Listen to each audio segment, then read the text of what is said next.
Tuesday, March 7th, 2023. I said the wrong date yesterday. Anyway, today's the 7th, it's Tuesday, and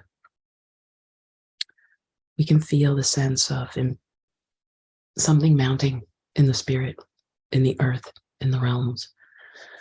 And, for some of us, it causes us to kind of take cover in a spiritual way. It's humbling and it's unknown, it's uncertain. And so we wait on the Lord and we posture ourselves for what is coming. And the Lord is just opening the more of an understanding to me about what has happened and what is happening for the indoctrinated church. And there is a great, I use that word a lot, it's a very boring word, but there is a profound demolition, dismantling, breaking that will happen for the indoctrinated church, the religious. There's no shame. There's no shame. It just, God had to allow it to happen to us. And because of what was resident inside of us, we came into indoctrinations that were not truths. We lived in a false image of who we thought we were as those who are born again Christians. And it's okay because there was a root of pride in iniquity inside of us that was drawn to indoctrination for whatever reasons. And it led us, to that path. But we're at an hour of justice where Christ is doing warfare on our behalf against our iniquities. And I would say for the church, especially those iniquities that are rooted in self-righteousness, pride, and shame, the stronghold of shame. There's a warfare going on right now. And though the work of Christ is finished, we live in timelines. We live in a frame of time that has a clock.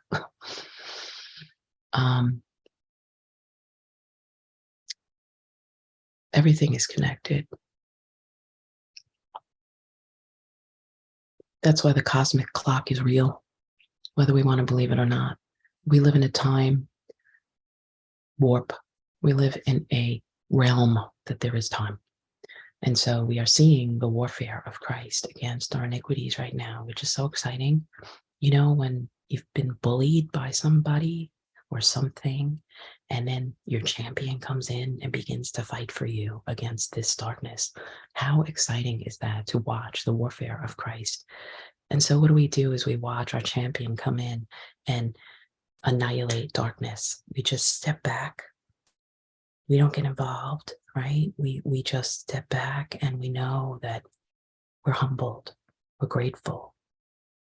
It's glorious.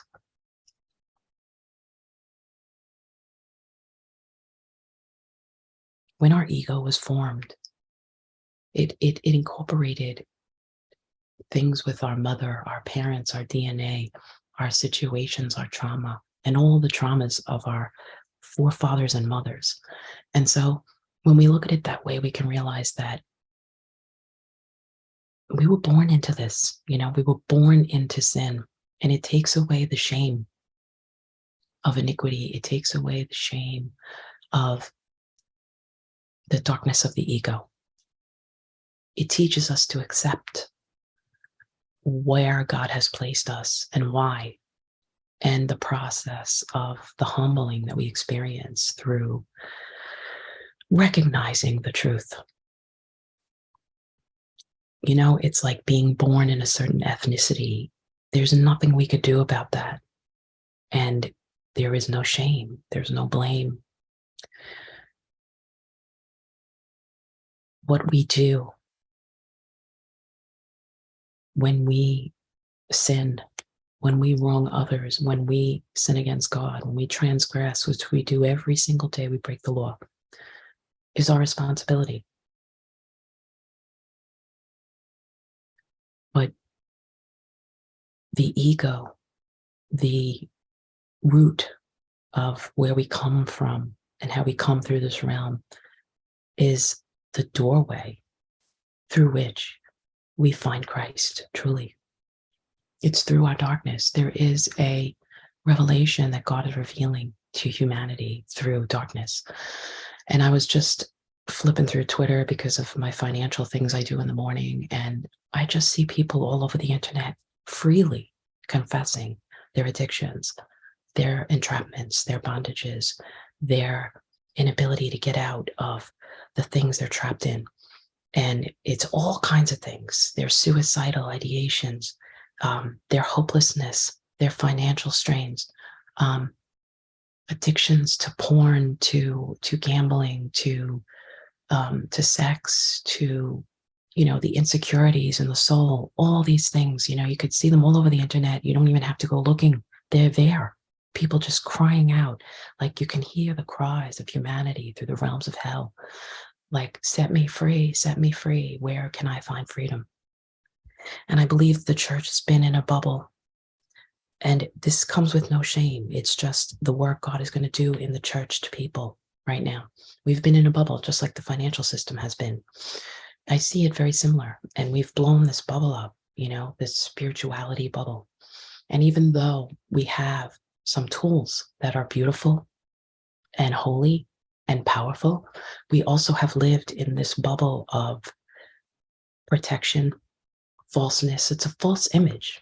The church has taken on a false image. It comes under a Pharisee spirit, and the church has taken on a false image. And that's why the church has not been able to just touch the world in its sphere of influence. It's been separated from the world, just like the elites have blown up this financial bubble and are separated from us regular peasants. That's how I see what the enemy has done through deception to the church, kind of been in this spiritual bubble with all this power and all this authority, and yet all of this false image of self and untouchable to the world.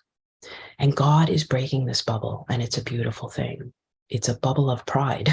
It's a bubble of false spiritual image of oneself. It's a bubble of hiding in what is not true. And God is going to break this bubble, dismantle this false image. He's going to smash this false image. It's not the image of Christ. It's not the true image of the church. It's not the true image of the body. It's not the true image of the bride. And God is smashing it as he does warfare in the realms of the heavenlies for us. Jesus is warring for us to break this image. And it's going to have to break the mental strongholds, because it is a mindset that the church has about itself, and it can't see anything any other way. And all the ideologies of old that have come up till now, how the world, how the church was going to save the world and bring the world to Christ, that may happen, but not in the way that the mental strongholds have told the church it was going to happen. It's going to be totally not that way. And it's going to be through the church's humanity that they are going to touch humanity and the world. And a door is going to be opened, and it's going to be the door of the ego of the church. And it's going to be the door of humanity inside of those who have been churched and indoctrinated under deceptive spirits. Not our fault. There's no shame, but this is what God is doing in the church right now. And we've been told, the church just wants to run ahead and have revival and go save the world. And it just hasn't happened decade after decade after decade after decade. And yet the intercessions have poured out, and God has heard the cries of his people, because really his people want to be free. They really want to be free, and they really want to have an effect in this world on others for God's kingdom. But God has to do a work in the church and in the indoctrinated church. And God is dismantling the lies, the deceptions, and the false images right now. And it's so exciting and it's so liberating. And we're going to watch that false image just crack and break. And a lot of it has to do with mindsets. And I just speak this without judgment. I speak it without shame, because we became indoctrinated because of something rooted in our iniquity. Something in our iniquity attached itself to indoctrinations that made us feel better about ourselves, that made us feel more spiritual, that made us feel that we could make an impact in the world. And I say this with all humility. We don't do anything. It is God through us that does everything. And there has been a false commission upon the church to go and save the world when we couldn't even save ourselves. When we are continually being redeemed from the curse of the law, we are continually being redeemed out of darkness into God's marvelous light.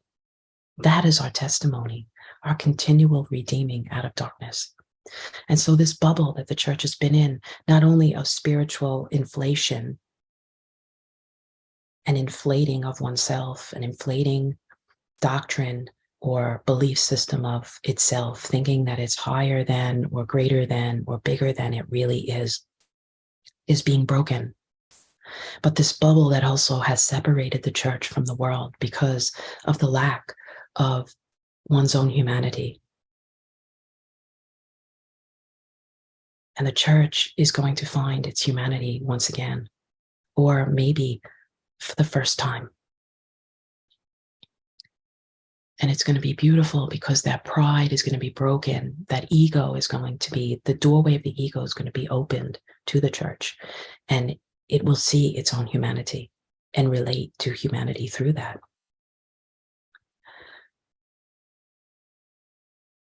My heart breaks to think about those of us who have been indoctrinated and are walking through places of addiction, of bondage, of torment, in realms of hell. And we have to hide in this bubble, this spiritual bubble, because we can't be human. We have to show this spiritual image to the world. I hear the churches, they're getting ready for revival. They're preparing to have people come into their churches. And the message is,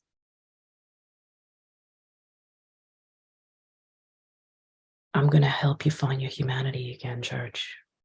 And through that, you're going to touch the world, and the world is going to touch you. And the world is going to minister to you, even as you minister to the world. And I will minister to you and the world, because you are all one, and you are all my family. And I love you all the same.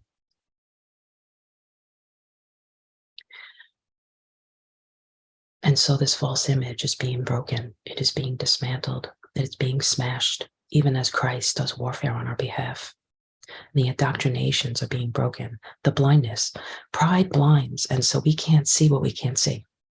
We cannot see what we can't see.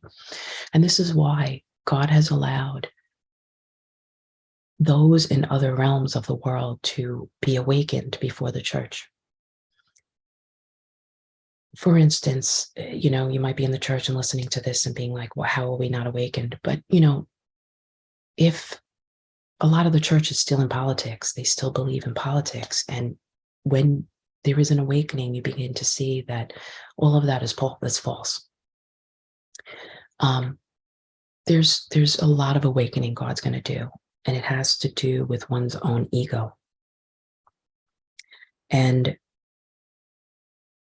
we're going to be able to open ourselves in front of the world, in front of one another as never before. We're going to be able to be vulnerable, be honest, be humble, be real. And not for the sake of having to save the world, for God is also smashing that mindset. There has been a mindset placed on this inflated image of the church that we must go and save the world. And it has put a sense of pride upon the church, because here we were sent and chosen to go into the world and save the world. And that is a false indoctrination. God is breaking that right now. And we will see ourselves humbled before the world and before humanity, in our own humanity, and accepted and loved by the world. And that love from the world is going to cause us to love the world as we never have. We have been striving and driving ourselves to try to complete some kind of a mission, some kind of a commission that was put on us by religion. It didn't feel organic. It didn't feel comfortable. It didn't feel right. Something about it didn't feel right because it wasn't right. And it didn't sit right with us. And we kept striving and trying to get somewhere and couldn't get there. And this is where God is now, breaking this indoctrination.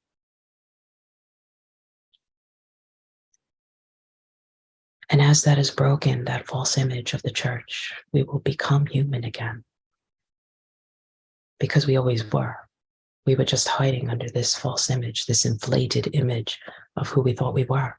And there's no shame. God has to annihilate the shame that is attached to the spirit of Pharisee in the church. That is going to be one of the first things that God does. And when you sit in a room of people unsaved and they begin to confess things out, so real, so dark, so human, in a way that is crying out for deliverance and for freedom and to come into the light, it begins to melt the ego. It begins to melt the pride, the indoctrinated pride of thinking that we are so inflated and so better. And it begins to bring us back to our humanity. And I've experienced this. And God wants the church to experience it.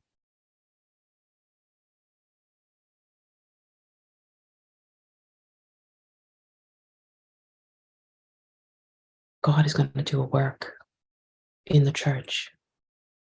Peter, upon this rock, I will build my church. But Peter had to be humbled because he was inflated. He thought who he was. He was full of ego. Peter is the church. Peter is the picture of the church. And Peter was blind. And he just acted out of, impulsiveness and being driven and trying to make something happen.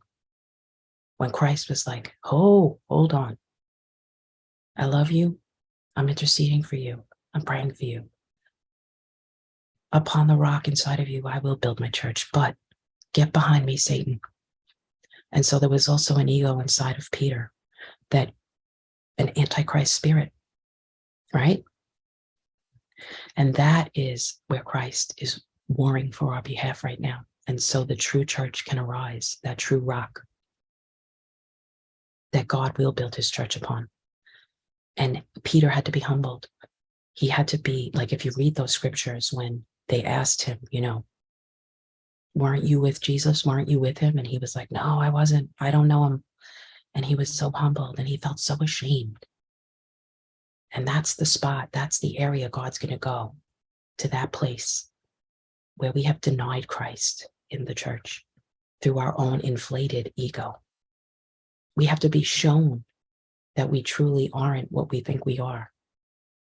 The deceptions that we've believed, the indoctrinated beliefs that we've put upon our minds, or the enemy has done, because we had to go through this humbling.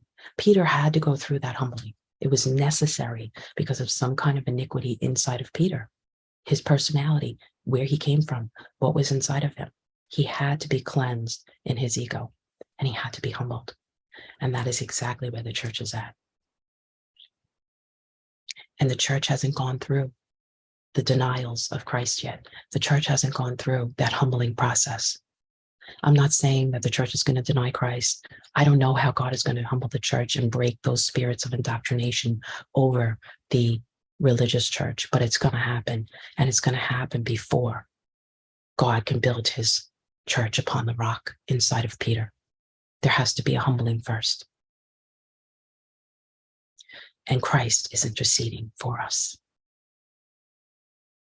There's an order, there's a divine order that God has to accomplish.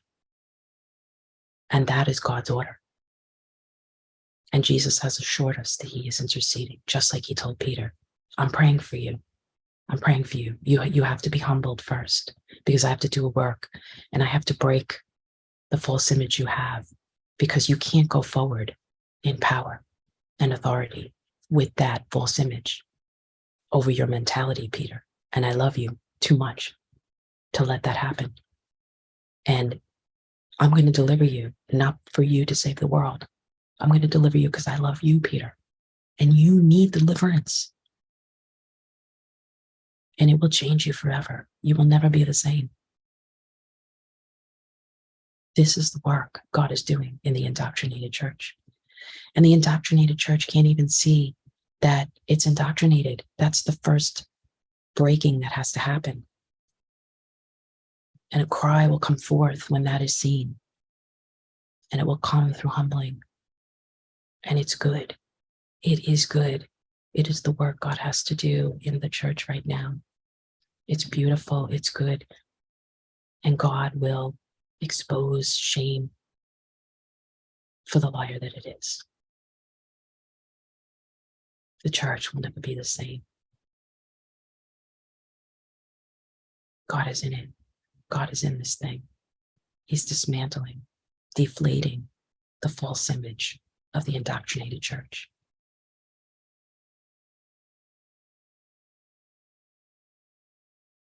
He's speaking to Satan, get behind me. Peter wanted to go ahead and have Christ do something that was not of the kingdom. And that's what the church has been driven by, trying to do something that's not of the kingdom, not in God's heart. And the Lord is saying, get behind me, Satan. This is not my plan. You're out of order. You don't have my mind. I have to humble you first. I have to break this thing inside of you that's rooted to your iniquity, because I love you. You can't see it. You can't see it. Peter couldn't see at that point in time.